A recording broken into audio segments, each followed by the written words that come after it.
I'll be reading 3 of the Common Woman poems by Judy Grahn. I walk around too.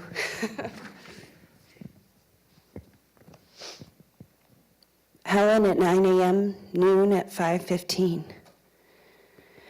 Her ambition is to be more shiny and metallic, black and purple as a thief at midday, trying to make it in a male form. She's become as stiff as possible.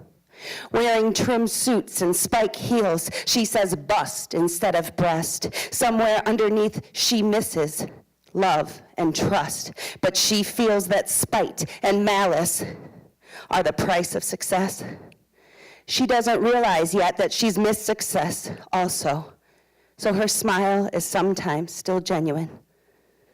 After a while, she'll be a real killer, bitter and more wily, better at pitting the men against each other and getting the other women fired.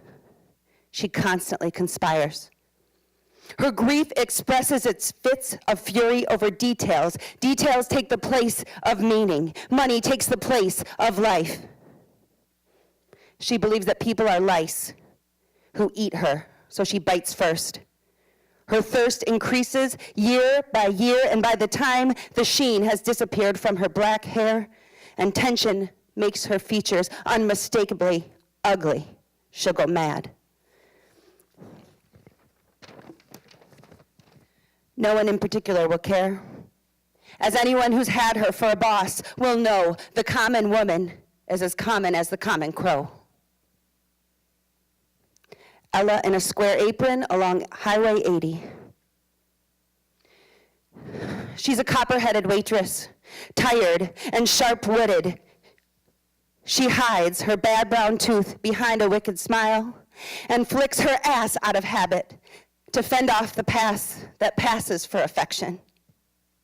She keeps her mind the way men keep a knife, keen to strip the game down to her size. She has a thin spine, swallows her eggs cold, and tells lies.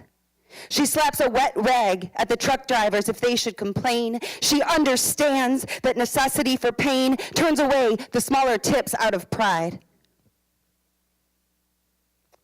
And she keeps a flask under the counter.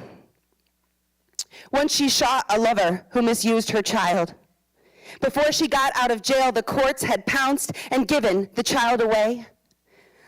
Like some isolated lake, her flat blue eyes take care of their own stark bottoms. Her hands are nervous, curled, ready to scrape. The common woman is as common as a rattlesnake. Detroit Annie hitchhiking.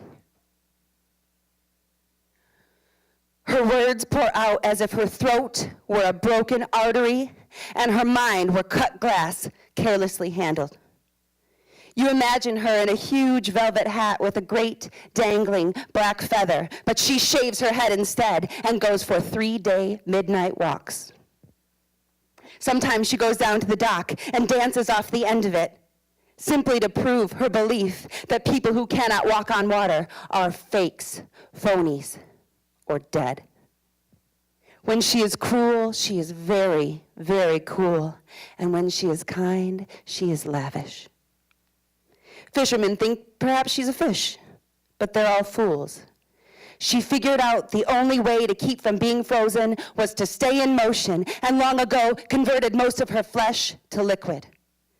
Now when she smells danger, she spills herself all over like gasoline and lights it. She leaves the taste of salt and iron under your tongue, but you don't mind. The common woman is as common as the reddest wine.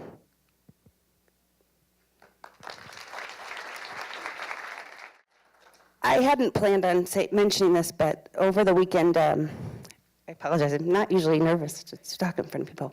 Over the weekend, with the headlines and things that have been happening, we spent a lot of time on the phone with my family in Kenya, not realizing that my 4-year-old was listening.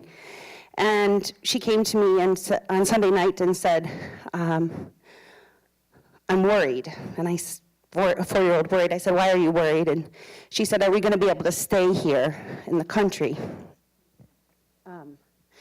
And it was a weird moment, and I asked her if she knows what our surname means. We go by Kiio here, but our family surname is actually Cheta.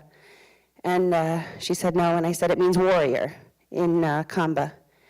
And so I just happened to come across that and tell her, baby, we are not warriors, we are warriors. Thank you.